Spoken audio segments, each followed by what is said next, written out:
Hello and welcome to the Decanting Club. Our first wine is a white from the Languedoc region of southwest France.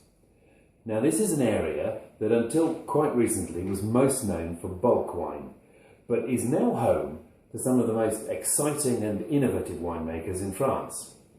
This one, the rare vineyards Marsanne ViognierHD, is from a forward-thinking cooperative in the area.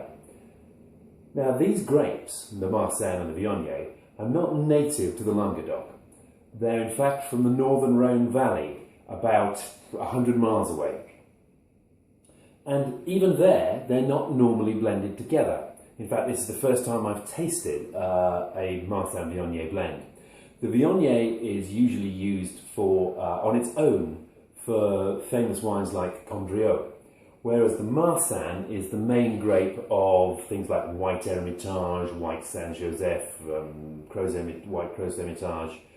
So occasionally it's found blended with a variety called the Roussanne, which is like the Viognier, very aromatic. So in theory, although I've never seen it done before, these two ought to work together. So let's see what it tastes like. Or first, in fact, what it smells like. Put your nose in, take a good sniff. That's a lovely nose. There's notes of green melon, quite ripe but not tropical, so like a Gallia melon, backed up by a lot of honeysuckle.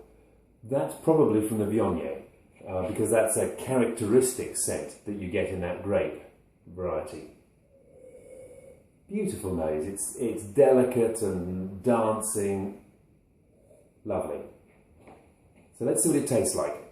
Now when tasting, take a reasonably generous mouthful, swirl it around, let it sit in your mouth a bit to warm up, and that way all the flavours will come out. Don't sip it.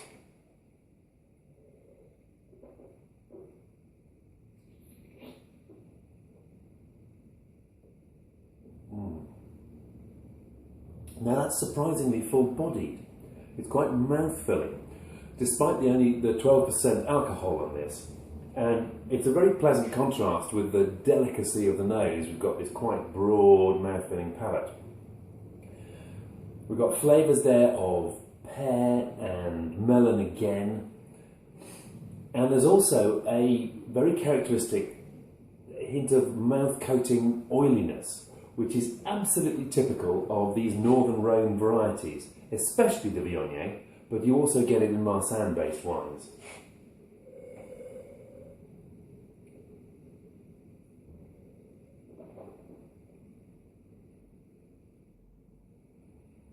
And as we move on into the finish, there's some hints of almonds and of spices, ginger, coming through.